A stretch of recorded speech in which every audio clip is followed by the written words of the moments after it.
Good morning again. I trust everyone had a nice break. That said, I'd like to go ahead and get started with the second session of the morning. And it's a real pleasure to have an opportunity to introduce our next speaker. One of the highlights, frankly, of my job as the SERC project manager has been getting to know our next speaker. And I honestly think he's probably the busiest person in Puerto Rico. Dr. Pedro Santiago Borrero is a trained pediatrician and hematologist, and it would take quite some time to read all the positions he's held, so I'm going to limit it just to the positions he currently holds. And those would be, he's currently the Dean of the University of Puerto Rico School of Medicine, the Director of the Pediatric Hemophilia Program, and the Director of the Hereditary Disease Program in Puerto Rico. So with that, I'm going to invite Dr. Santiago Borrero up to talk about some of the really exciting research that he has going on in Puerto Rico. So please join me in welcoming Dr. Santiago Borrero.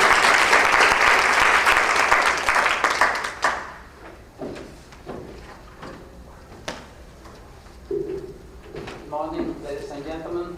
Good morning, Dr. Randy Singh, Dr. Brian Pike.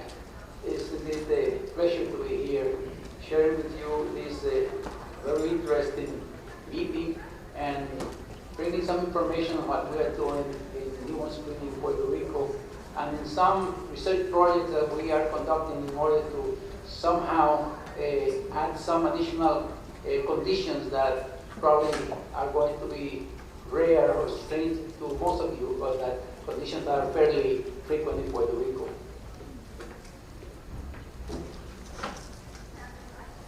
I have nothing to disclose, to make disclosure now regarding any contacts or relations with any pharmaceuticals or anything like that. The objectives are here, and let me say that when I was completing my training in pediatrics and hematology, pediatric hematology and oncology, I was impressed by the number of patients that we saw in our emergency room and the pediatric hospital with sickle cell disease and related disorders.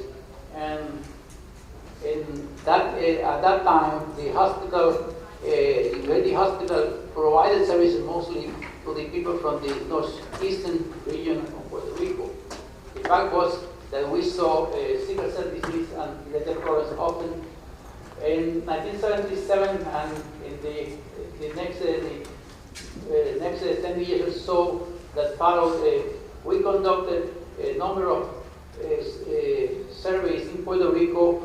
Actually was moving out to the schools, moving out to groups in the community, talking to the people with the help of a social worker and a nurse, talking about the sickle cell disease and the need to do testing. We got in those trips blood samples from children and young adults, and we obtained also samples from newborns. At that time, the largest number of patients came from the northeastern region, as I mentioned. But anyway, was mainly population that was that had resources or services in the public hospitals. That included our hospital in the medical school. And the prevalence of hemoglobin S and related abnormal hemoglobins was in the area of San Juan, 3.6%. In the school children, it was 3.2% in that same area, which was pretty high. We have to assume or understand that was a mixture of persons, infants and young adults from the entire northeastern region. From San Juan specifically was 3.1%. The towns towards the left side, the western side of San Juan, it was in the average 2.6, while in the towns moving towards the eastern side, the prevalence was about 3.149, and in two towns, Loíza and Rio Grande, was around 7%.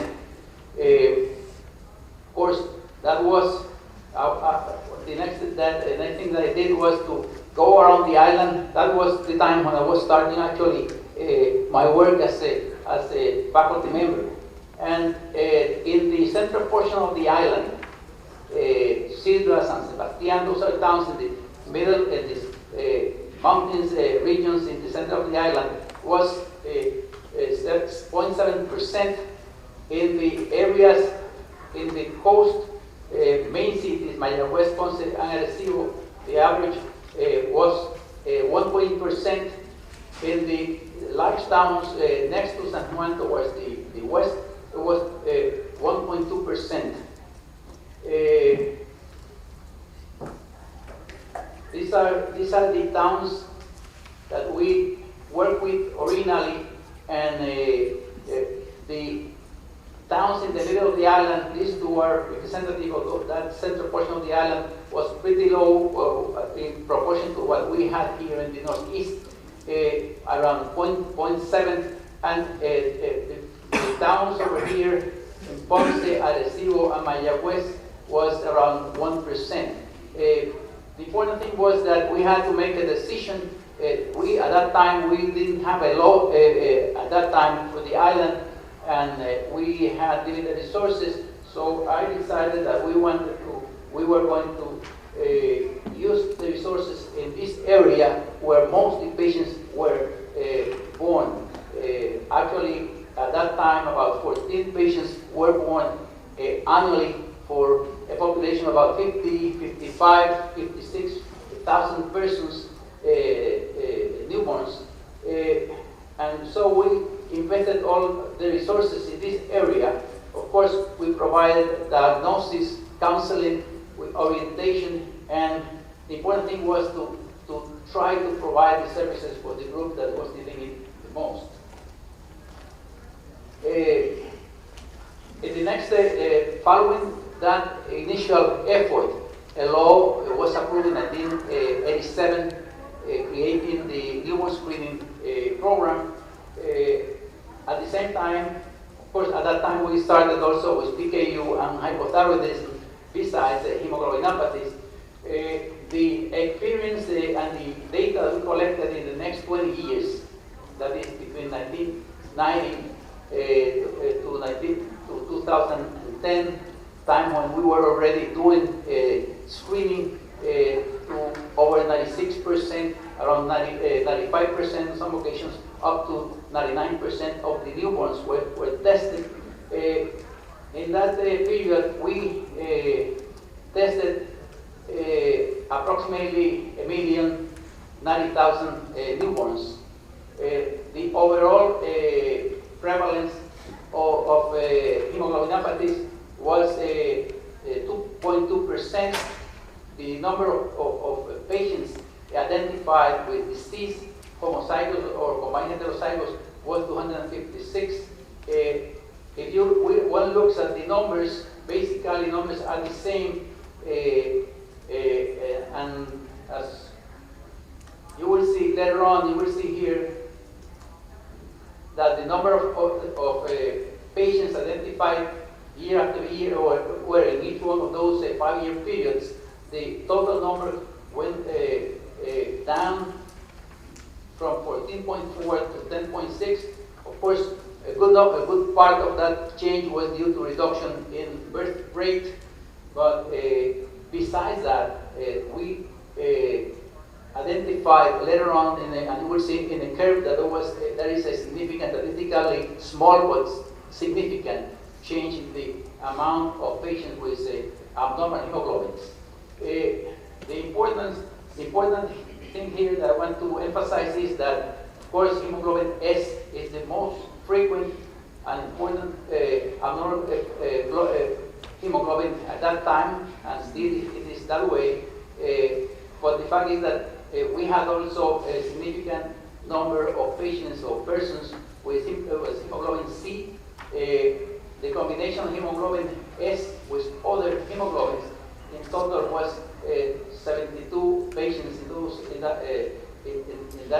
period of time, and the average per year was 14 of disorders related with hemoglobin S. No, this is overall. The fact is that hemoglobin S was the most frequent condition there. And the important fact I wanted to say is that hemoglobin S, homozygous or heterozygous, the total was around 66%. Hemoglobin C was 23%. Beta thalassemia was including beta and alpha thalassemia was around 10%. And in general, we had about 99% in these main hemoglobins. In this graph, we see here, we are expressing here the number of persons that we tested or infants based on the base of 100,000 live births. And in general, one can see that there is a tendency for reduction, but the reduction is not just on the base of just the reduction in births. There is a statistical evidence or good evidence that there is a reduction on the basis of the number of newborns with hemoglobinopathies, especially in the last 2 years. The significance is there. Of course, the patient, the care provided to these patients is a broad type of service. We have the counselor, we have the genetic counselor, we have the social worker, we have the persons to reach the families in any place on the island, and we have counseling with the parents reaching around 50 to 60%. That is patients and carriers. Those all practically mostly families, over 50%, are rich, come and have a documentation of good counseling. I was trying to emphasize here that the main haplotypes, of course, we know that the severity of the patients with sickle cell disease varies significantly, and part of that variation is related with the haplotypes. The most common haplotype that we have in Puerto Rico is the Benin type, the one carried mostly over there in the western side of Africa, and over there is 43.5%. The Bantu haplotype is very severe. Accounts for about 28%. I want to call the attention to the fact that in Brazil, for example, the most severe one, the Bantu type, is almost 76%. This figure of the main haplotypes is similar to what we have in the Caribbean islands and apparently here in the States also. The other haplotype of this is a mild disease in general is this one, Senegal, and we have about 30% of that type of haplotype. The real frequency of thalassemia in Puerto Rico is not very clear, and the reason is that we are not going to see the beta hemoglobin level when the children, the infants are born. But in general, we estimate that we have about 8 to 10% of beta thalassemias in Puerto Rico, and many times the patients actually have the combination just homozygote beta thalassemia. We have seen 3 or 4 in the last, of course, in pediatric age, in the last 20 or 25 years. But the combination with S or C and other unusual hemoglobins is fairly frequent. And some of those patients, especially hemoglobin C, hemoglobin S or C with beta thalassemia in general, about half of them are very severe, have very severe disease. When one talks about genetic disease in Puerto Rico, common, unusual, or even looking at all the genetic diseases in Puerto Rico, Hermansky-Purlak syndrome is probably the most frequent, already competing in frequency with sickle cell or abnormal hemoglobins. At the present time, Hermansky-Purlak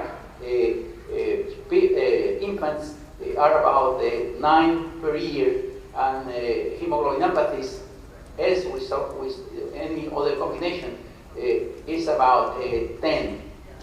Last time, actually, if you look at that graph, it's about 9.4. That was the year that finished last July.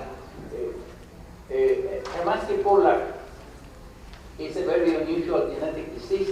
It is actually in Puerto Rico and most places represented by mainly HPS 1 and 2. The other important genetic disease in Puerto Rico that we are working with and including as part of the newborn screening package is the DIRA syndrome, patients with deficiency of the interleukin receptor antagonist, hereditary folate malabsorption, and now late in the last year we have been involved in screening as a pilot project for skin. Hermansky-Purlak is a rare disorder, actually disorder of vesicles or organelles formation, described originally in 1961 by 59 by Hermansky and Purlak, and actually there was just 2 patients reported. Initially, nobody paid much attention for that, but we began noticing in Puerto Rico, looking for that we had a lot of patients with Hermansky-Purlak, at least with the phenotype, and of course the patient had, besides cutaneous albinism, in most of the cases, obvious that could be seen, at least maybe we could do the screening by looking at them. But besides that, we have besides the oculocutaneous albinism, all these patients had ophthalmic eye disorders, nystagmus, have poor vision, and they have problems in coordination. The other disorder that we identified, of course, was the most recent ones, that is DIRA and hereditary folate malabsorption. Going back to Hermansky-Purlak syndrome, the most frequent, we'll see a little later the more information, but the most frequent cases are the cases with the HPS1, which have a severe absence, deficiency of pigmentation, and they will be identified easily even when they are born, the infant is born.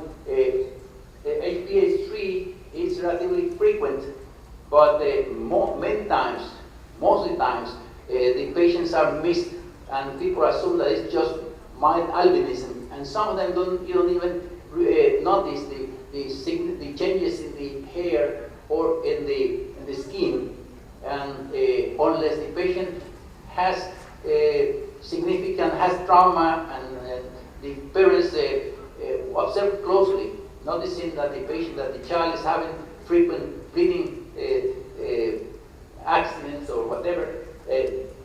Many of the patients with HPS3 remain undiagnosed many times for years, and the worst case that I saw, or at least the more I would say ridiculous, was a boy who was finishing high school, had been wearing glasses all his time in the school with difficulty, and when he was going to college, he was sent by the ophthalmologist, and at that time he had heard that some patients without any albinism, obvious albinism, could have Hermansky-Purlak. Well, that boy was discovered at the age of 19, or when he was going to college. So this is an important factor in terms of early diagnosis and counseling for patients with HPS3. HPS1, I would say that most of the time we can get along by simple observation. We'll talk about this a little later.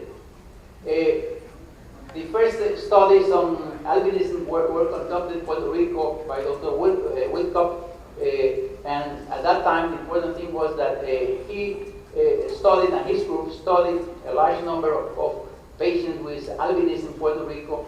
And one thing was that 82% of those patients with obvious albinism had Hermansky-Pulack syndrome. At that time, there was no classification beyond just HPS, except for the patient who had oculocutaneous albinism as associated with just oculocutaneous albinism without Hermansky-Pulack, which at that time, in that description, that study, they found it was 18%. The important thing is that the patients, when they are born, especially of course in the pediatric age, we can identify them fairly well by the combination of oculocutaneous albinism, the presence of bleeding, obviously caused by platelet dysfunction, the absence of dense bodies. Actually, it's not absence, it's sometimes they are there, but they don't work well. In case of HPS1, all of them have deficiency, absence, almost a complete absence of the dense bodies.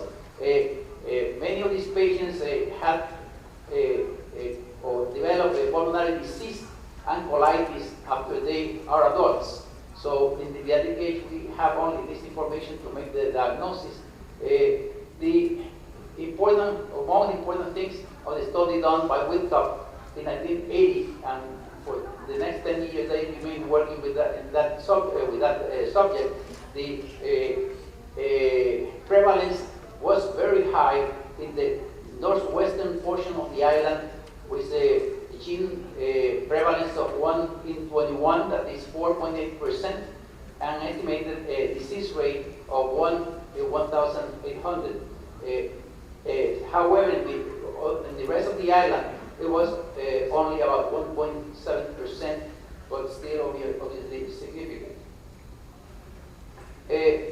The physiopathology of Hermansky-Pulack syndrome is an autosomal recessive disorder in which mutations in one or several genes may cause, usually cause, interruption biogenesis of melanosomes, platelet dense bodies, and lysosomes. And actually, that combination of organ disease results in a multi-system heterogeneous group of diseases. The natural history of Hermansky-Pulack syndrome, as mentioned before, is at first the oculocutaneous albinism. We have to keep in mind that about 15% of those patients that are with apparent oculocutaneous albinism, 85% or so are Hermansky-Pulack, the other 15% are just plain OCA. Later on, those patients develop granulomatous colitis in about 20% of the cases at the age of about 20, but sometimes in a study that we did, including biopsies, because there were GI symptoms, we identified the patients with HPS3 besides HPS1. Originally, mostly people thought it was just HPS1. The pulmonary fibrosis is a serious complication that occurs in about 50% of the patients at the age of about 30 to 50, and 50% of patients with pulmonary pulmonary fibrosis. Pulmonary fibrosis, about 50% of the patients die with the disease in a matter of 10 years or so. So the two main big problems with these patients are the granulomatous colitis and the pulmonary fibrosis, which causes deaths of these patients in total for about 50% in the age of about 30 to 50 years of age. This is the patient that is obvious by just the appearance, by just looking at them.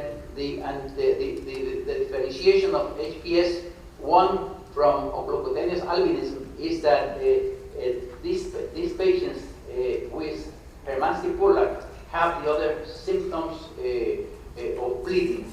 Practically everybody, especially HPS1, they have significant risk of bleeding, and of course, when they are older, they have the problem of colitis and pulmonary fibrosis.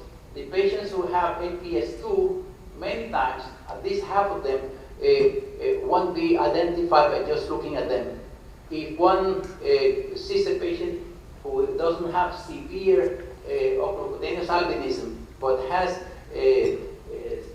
there is a significant difference between the child and the rest of the family, you can guess that it has a good chance that it has Hermann-Pulak syndrome and not just oculocutaneous albinism.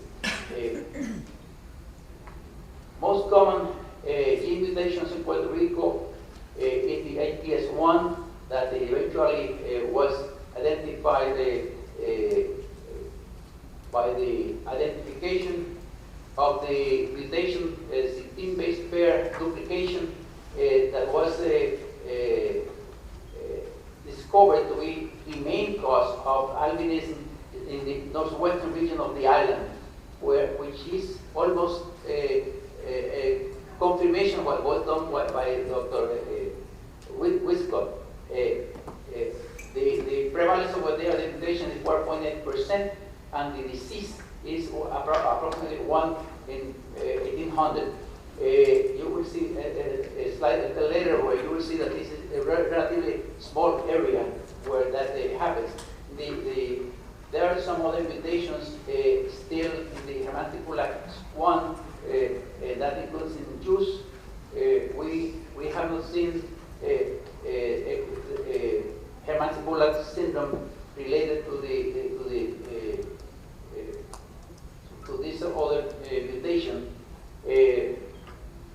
In the APS3 mutation was identified by Annixter in 2001. It's a mutation that occurs. It's a fundamental mutation that appeared in the central region of Puerto Rico. It has a big deletion, 3.9 kilobase deletion, and these patients are what I mentioned before, that they sometimes are not identified by simple inspection, and even when you do careful laboratory studies, you may miss them. It accounts for about half of the patients in Puerto Rico with Hermann-Pulak. In 2006, we had been working and receiving samples, a lot of samples for about 15 years, and we had a lot of patients that were evaluated with for the specific genes. The important thing is that out of a large group of 229 patients, in our lab was the only lab that was doing that regularly. Initially it was done experimentally or just for very small groups in the Department of Biochemistry, but then when we opened the laboratory DNA lab in our newborn screening division, we tested most of those patients. We didn't pay, the patient didn't pay for this service. So we, in a matter of 4 or 5 years, we practically had tested practically half of the patients in the island. But the important thing is that, as expected, APS1 was the most common type, was 42.8% of that large number. Interestingly enough, about 10% of these patients were heterozygous for APS1.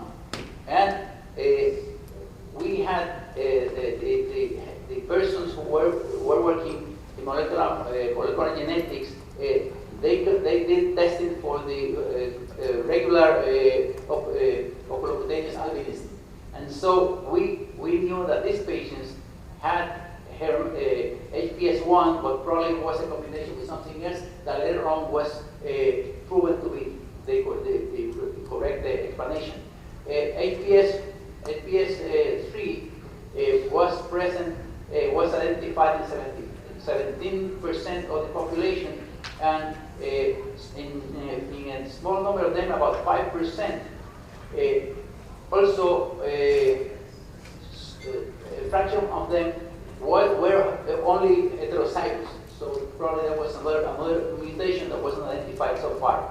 Anyway, we have here evidence that in that large number of patients with supposedly hemantic colic, but some of them, about 10%, were of leucocutaneous albinism alone. The fact is that we had a large portion, about 24% of patients that did not belong to any of those. So we had to assume that there are two or three other mutations that don't belong to HPS1, those three. There are at least 6 other of those classifications or conditions.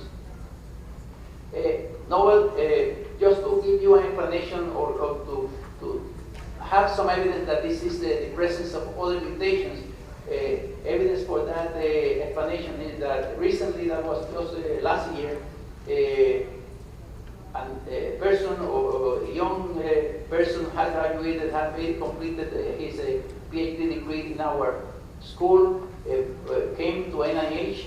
Of course, he took with him a good number of samples with him, some of the samples that were included in that large list, and he was able to demonstrate, of course, with his collaborators and teachers in NIH, that 3.3 persons from Puerto Rico had HPS disease, but with a single founder mutation besides HPS1.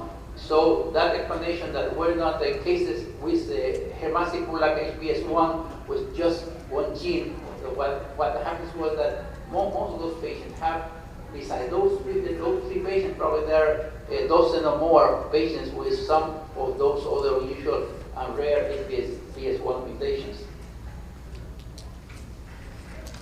Okay.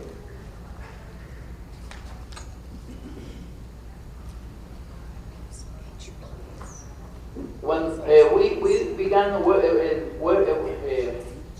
concerned about the problem of patients having a disease that was not being identified, we decided to do testing in newborns. The idea was to make sure which were the types that we were not able to identify. Anyway, in this particular study, we were interested, especially interested in working with the patient with the usual one, the cysteine base pair duplication, HPS1, and it's interesting that the amount of the prevalence identified in the Northwest was 8%, practically the same that was identified visually. I say visually because they were not doing any genetic testing, any gene testing, was similar to what we had demonstrated in 1990. In the central region was only 1.6. That is, that high prevalence was in the Northwest. In the entire island of Puerto Rico, the average was 0.9, and that resulted in about 3.8, about 4 cases of HPS1. The second HPS type patient that we saw on the island, that is of course the HPS3 mutation. The peak prevalence was in the central portion of the island, the downfall Ciales is the center, but a little bit to the north. The fact is that 3.1% had the disease, and in the Northwest, where the HPS1 is highly prevalent, was only 50.53, and overall, and it's interesting that the overall island-wide was 1.9, that is 1.7% of the island-wide, which was again similar to what we have. Up to that point, we were missing a lot of patients, and the publications were mentioning, and the person worked with this condition, that we thought that HPS1 was by far the most frequent. This is frequent, but HPS1 is also about 1.7%. These are the 2 points of the higher prevalence of mutations. Here is the Northeast corner of the island where we have HPS-1. HPS-3 was identified initially here in the town of Ciales, but you will see in the next, go back. You will see in one of the other slides a map where you will see that HPS-3 is from this point on, persons move to the west, to the east, and especially the area of San Juan, and that way somehow and has moved ahead in terms of prevalence much faster than HPS-1. Besides that study that we did, that was with E1 samples, as a matter of fact, this is a short story. I was member for a while of the Congenital Malformation Registry Committee, and one day I told them that I thought that Hermann Pollack or persons with oculocutaneous albinism should be considered a malformation and should be reported. And I was interested in finding out how many were reported.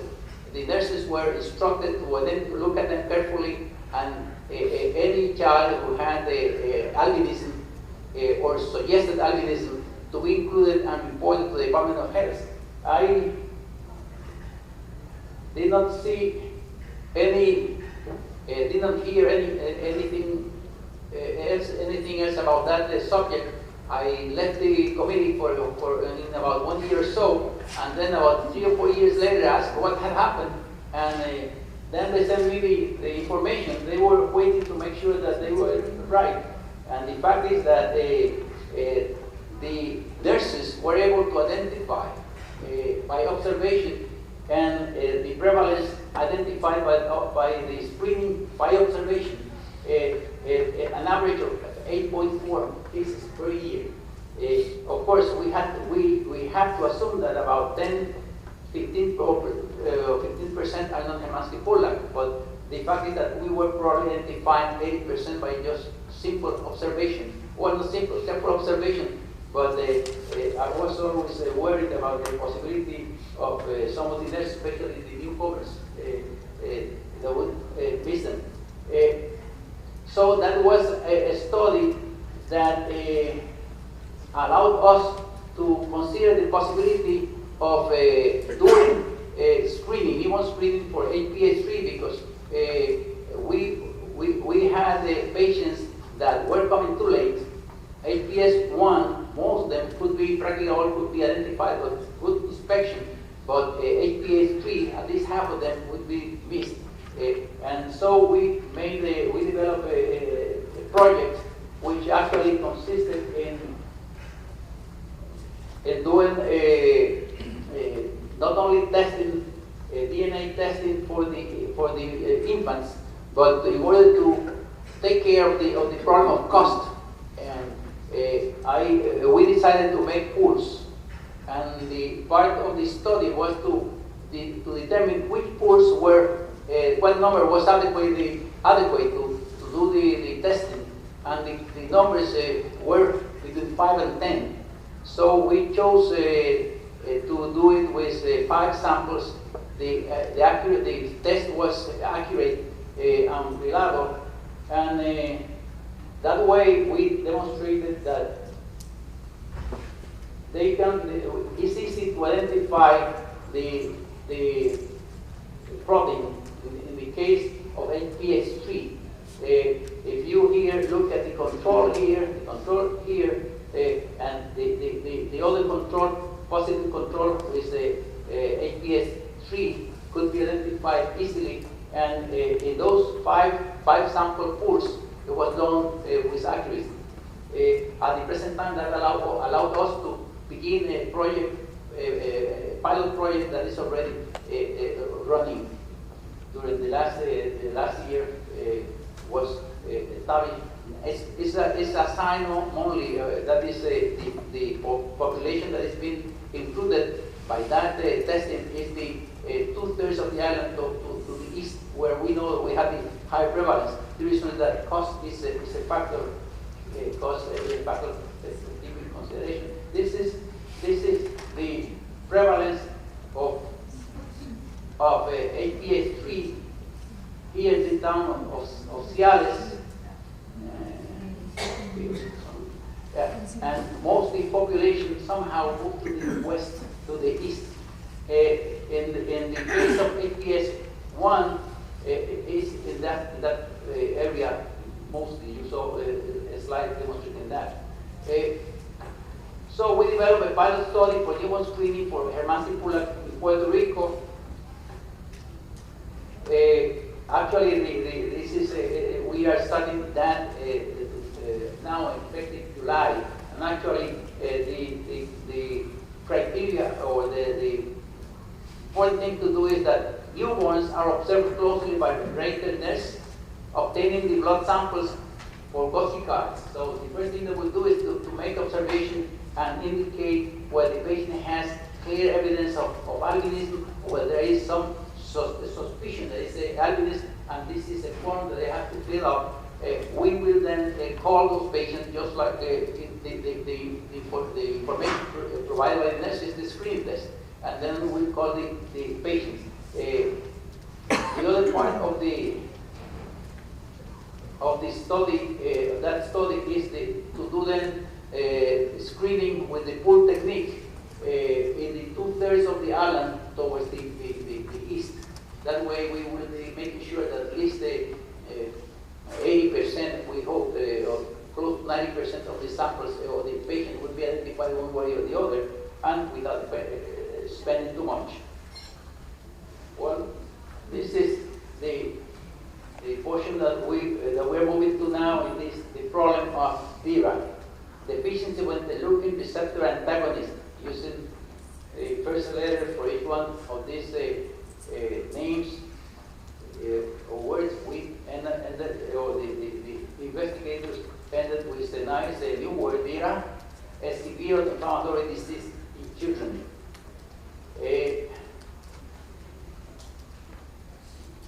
This is an autosomal recessive disorder recently described by Dr. Rafaela Goldbach-Mensky and her group, the National Institute of Arthritis, Skin and Musculoskeletal Diseases. And the article was included in the New England Journal of Medicine. Caused by the deficiency, of course, of interleukin-1 receptor antagonist, causes inflammatory changes of tissue, multiple tissues, without infection of antibodies or autoreactive cells. Often affects skin, joints, bones, eyes, GI, nervous system, and signs of systemic inflammation, without any test indicating the patient has any of the classical acquired autoimmune diseases. And besides, this is a condition that many of them have already clear signs and symptoms when they are born. It is interesting to know that one day Dr. Goldbach called us regarding this condition that still was not, there was no definite publication, but that one of the patients that she was talking about, in a group of 9 patients that have been identified from different 3 DRA patients, 2 at the age, no, this is before coming to what was starting with Dr.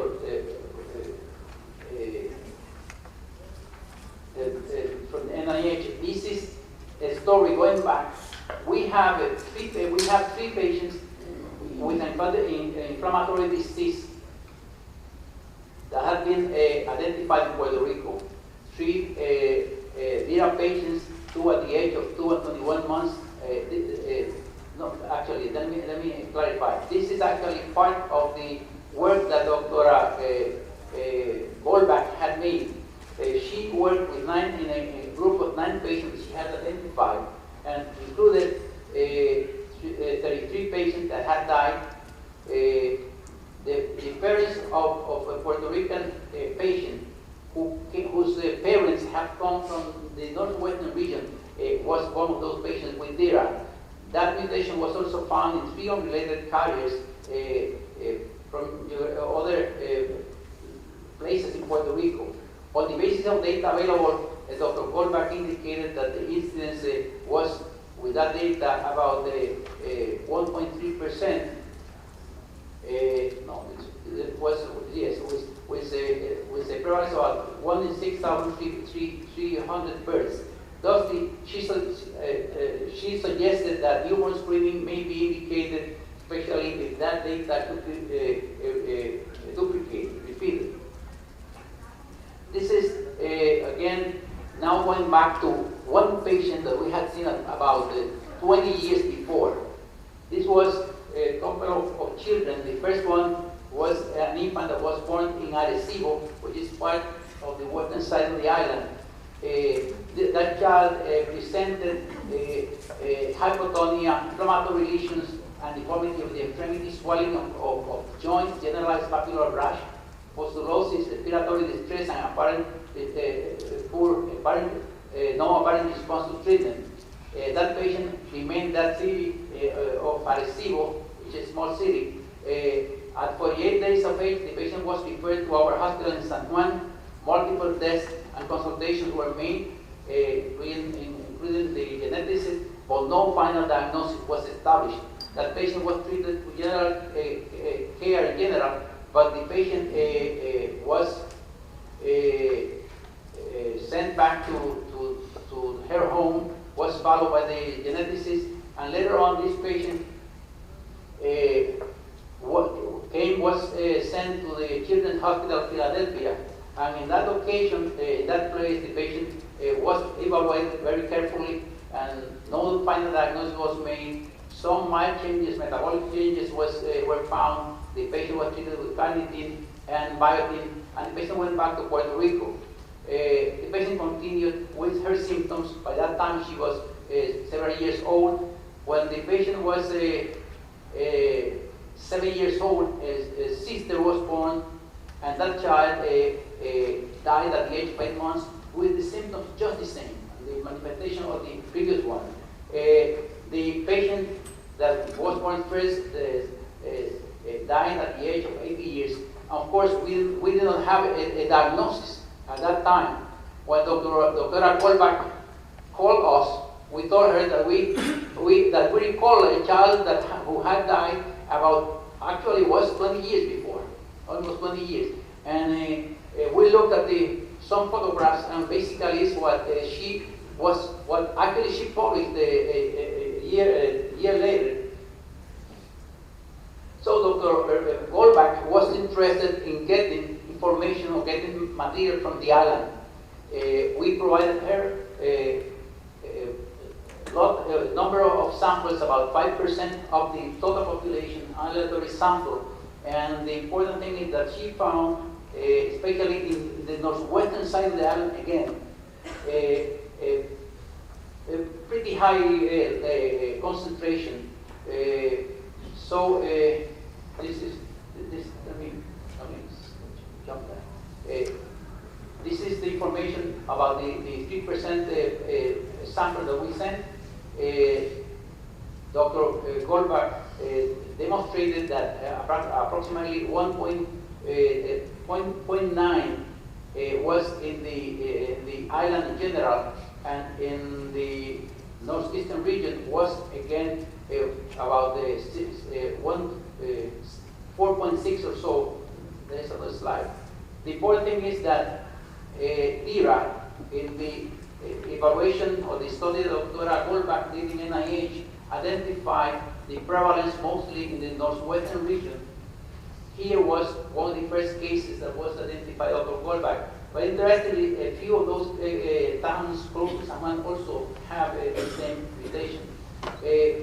So to conduct DIRA, we made the plan to conduct a pilot project for diagnosis of DIRA, and we are working on that now. Let me mention that we have with those two conditions, one mostly in the western side, the other one spread more.